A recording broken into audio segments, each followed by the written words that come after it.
Hello everyone, it's Uncle Bai again. As we all know, this year the domestic consumer drone market is quite sluggish due to policy adjustments. Not only are we waiting and seeing, but major manufacturers are also being conservative. Just when I thought only DJI would release new products this year and I would become a professional DJI reviewer, Botan suddenly launched the latest drone, the Botan ATOM3 that I have in hand. Today, let's change things up and do an in-depth review to see how far and how long it can fly, as well as its smart modes, image quality, and night performance. As usual, let's start with an unboxing. I have the long-lasting version with a bottle control set. Inside, there is a portable bag, a drone, 3 batteries, a charging tube holder, a bottle control, 4 sets of screws, and a screwdriver, a manual and stickers, plus a 4J module. That's everything.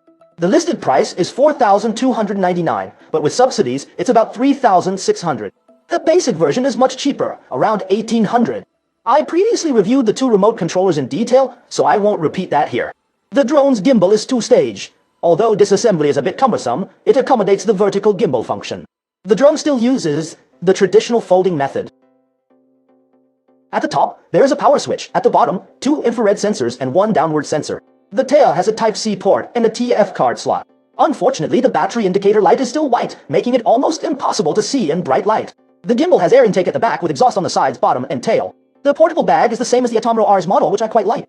The double zipper opening is extremely smooth and convenient. The shoulder strap doesn't lift up, making it much easier to use than the DJI version. The newly designed charging tube holder shows battery level, discharge, and extreme power functions all included, and the back has a heat dissipation opening. On the side, there is a Type-C port and function buttons. It also has 4 ND filters.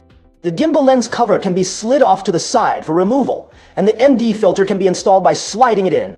As for the 4G module, it is installed with a strap. After installation, just connect it to the Type-C port at the tail. However, this design looks a bit awkward, which I don't particularly like. My version has a long-lasting battery, weighing a total of 291 grams, with the battery alone weighing 123 grams. But this 738 301850 mAh battery is quite powerful. In wind levels 1 to 2.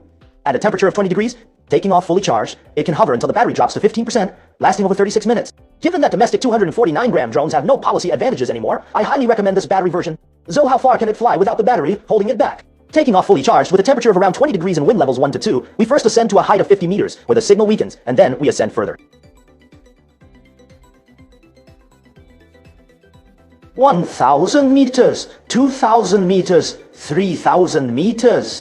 At 3,800 meters, the signal turns red due to a substation ahead.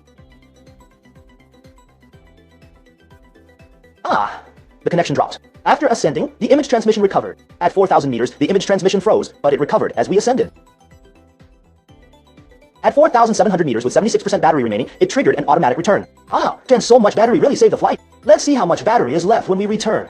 During the return, we can see that Botan now has an AR, return path, along with our landing projection and dynamic return points. Once activated, the return point changes as the remote controller moves.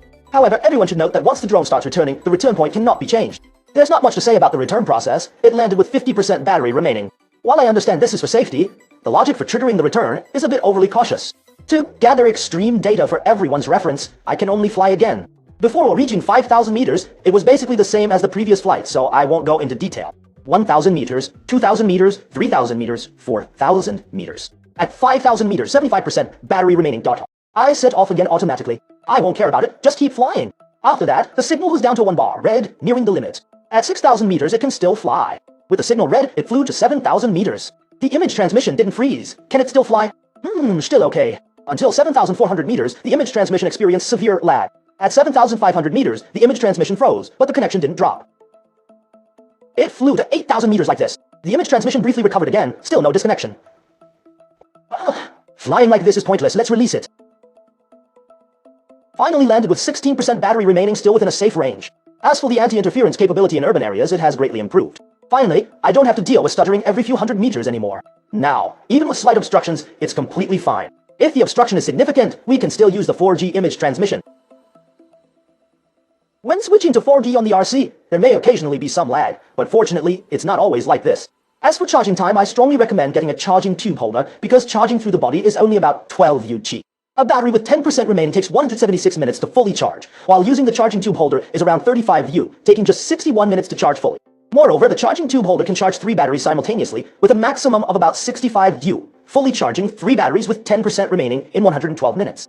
Additionally, The discharge power of the charging tube holder is around 24 W. After measuring the hard power, let's take a look at the soft power. In smart mode, then gradually far flight is straightforward, naturally easy to do well. Functions like rotating comet that require image locking are also smooth and stable in both target recognition and drone trajectory. The crash mode function is also quite good. I really like it. It's a bit harsh. Don't let it fly too far. If it goes too far, the image quality will degrade significantly in the latter part. As for rotation, this is a feature only available in high-end models, but due to the gimbal's limitations, it cannot physically rotate and is achieved through in-camera cropping, resulting in 1080p video output. Fortunately, it's efficient for sharing on social media. The most fun part is still the waypoint mode, where you can preset waypoints on the ground, including each waypoint's height, speed, and heading direction, as well as points of interest. The drone will then fly according to your set flight path and filming, creating a video uniquely designed by you. I just did a simple test. There were no fine adjustments in between, and the filming wasn't very smooth, but this effect also represents the high playability and potential of this feature. As for the image quality, we've seen some in smart mode. This machine uses a 1.3-inch KIMO sensor, and even during the day, it's visibly better than the previous generation. The recent weather has been bad, either rain or strong winds, so I can't showcase its full potential. It's foggy, but it also has a defogging feature that really helps with clarity. As for the log, it's just a grayish tone. After shooting and restoring with the official LUT, while the overall resolution is good, it turns into a high saturation look that feels too greasy.